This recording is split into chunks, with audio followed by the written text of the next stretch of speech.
Wiring लगाए हैं किस टाइप से लगाए हैं? फर्स्ट वायरिंग आपने सेंटर में लगाया है। थर्स वाशर सेंटर में लगता है भैया। फर्स्ट वॉशर दो ही हैं, दो ही होती अपर है साइड में, लोअर साइड में नहीं है ना। बीच सेंटर में थर्स वाशर लगती है हाँ। और दो इस साइड दो इस साइड फ्री वायरिंग लगते हैं, जिसमें थर्स वाशर नहीं होती है। थर्स वाशर एक पैर में होती है। ये थर्स वाशर हमने फिट कर दी है। ठीक है।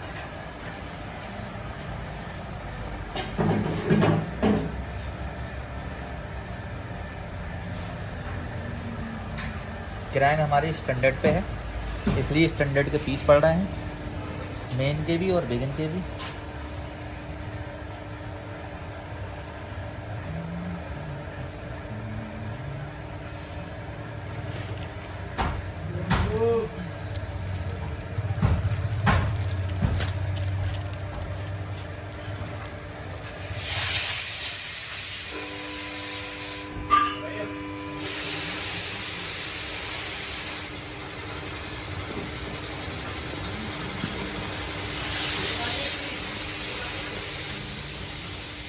जैसे देख सकते हैं आप दोस्तों, हमने इसमें सील फिट कर ली है पहले।